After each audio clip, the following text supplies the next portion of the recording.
Over 1,000 games coached in a storied coaching career, Bruce Boudreau, a Jack Adams winner, has coached some extraordinarily talented players. It got us thinking, who are the very best players he's ever coached? That guy's got to be among the group.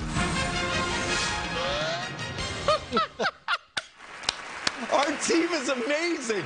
The way you popped up, kind of the way you came into the league. First year, Jack Adams. How about? I haven't popped up that quick since that time, too, by the way. Very sharp.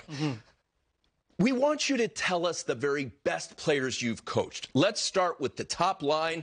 Is there a winger that comes to mind? Well, yes, absolutely. Alex Ovechkin's got to be the best player I've ever coached because he might go down as the best player, and his enthusiasm for the game is going to keep him going. And I just loved him and think he's going to go down. I was very fortunate to coach him, one of the greatest players in history. There was a player who felt that you were the best coach he ever played for. He remembers you fondly with tremendous respect and esteem. I'm talking about Nick Backstrom. What a compliment. Does he make the top line?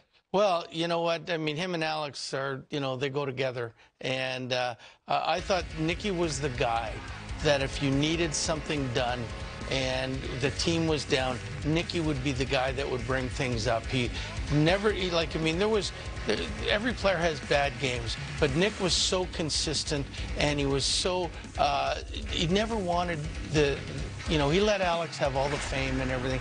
Nick just went and did his job, and he was as good a passer as anybody I've ever seen. Wow.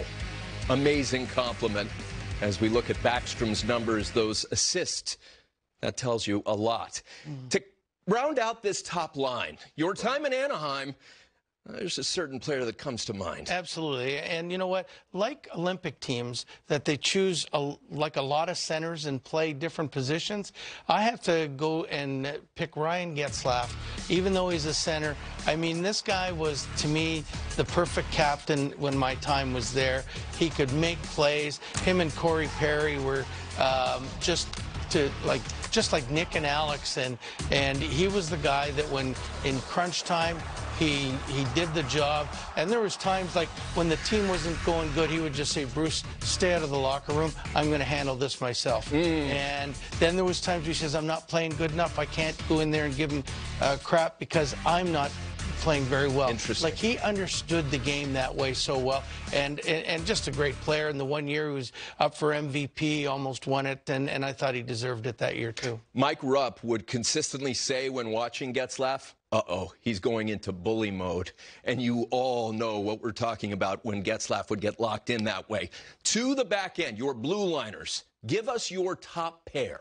Well, my top pair, on the right side, it was Mike Green. And the reason I chose Mike, I mean, there was 3 or 4 years there in Washington that he was up for the Norris every year. And I thought he should have won it. The one year, he got 30 goals, almost 80 points. Still the last defenseman to get 30 goals. And he also set the record, too, scoring in 8 consecutive games, with the 8th goal coming in Tampa, where he knocked it out of midair.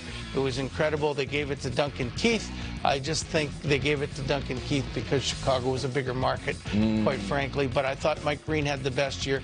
And you know what? I really, really appreciated Ryan Suter's game. And, whatever anybody says about him, I thought he was a great player. And, I mean, he was so solid. He played the first 2 years with me. He was over 30 minutes a game. And then he started to take a rest and got down to 27 and 28 minutes. But, wow. I mean, there was a guy that never tired, never missed a practice, never missed anything. And he just came out and did his job. So, I mean, I have to have those two as my top 2 defensemen that I played for. Great choices.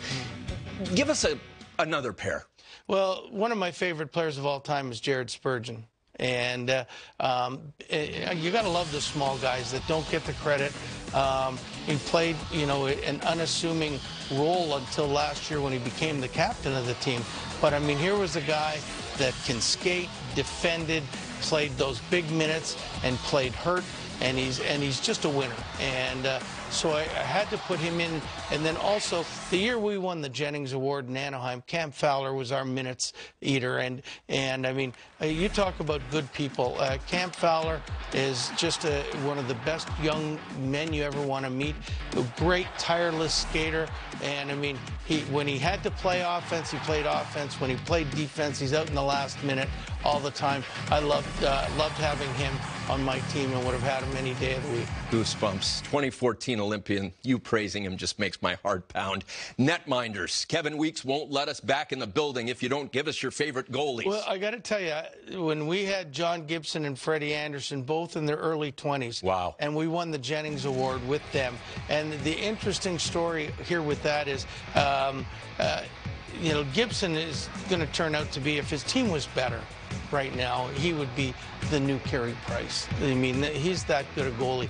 But the one year when we were going for the Jennings, we had to win in Washington on the last game, and it was Washington that was going to beat us. We had to hold them to under 1 goal, and we had to score 2. And Freddie Anderson was so outstanding, and we won 2-0 that game, and they won the Jennings, and those 2 goalies were fabulous. That is amazing. What an achievement. What made them mentally so sharp? Well, they played off each other.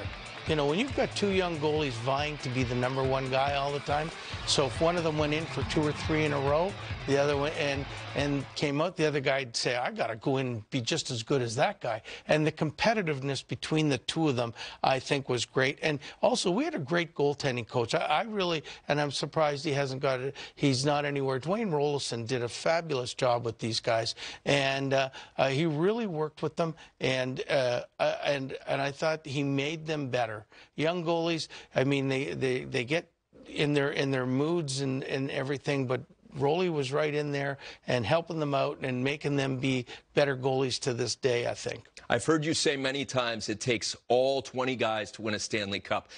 We'd be remiss if we didn't include some honorable mention selections. You had trouble leaving these guys out. Yeah, I mean, I've been fortunate. I mean, you look, I had Corey Perry, who'd won the Hart the year before, but you know, he was on with Getzlaf on that first line, and he was a 30 to 40 goal scorer the three out of the 4 years I was there. And I also had Teemu Solani.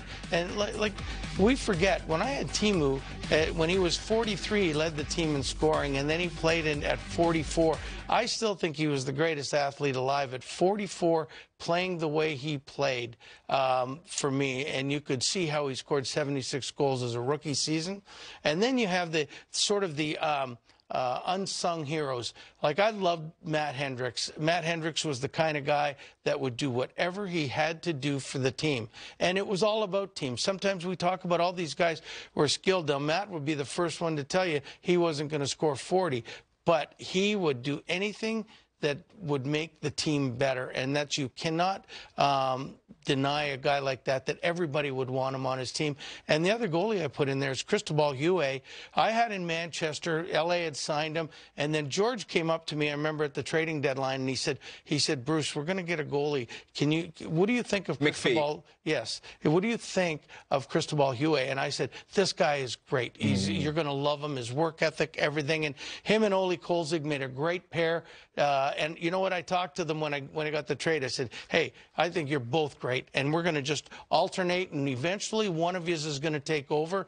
And then Ole won a game. Cristobal won the next game. Then Ole lost a game. Cristobal won. If we had to win the last 7, I played Cristobal the whole time. He won all 7 games. Amazing. Yeah, amazing. This has been a phenomenal experience to see you put this group together and then to hear you talk about these guys. Thanks so much for doing this. Well, no, it's my appreciation. I could talk about those guys all day long.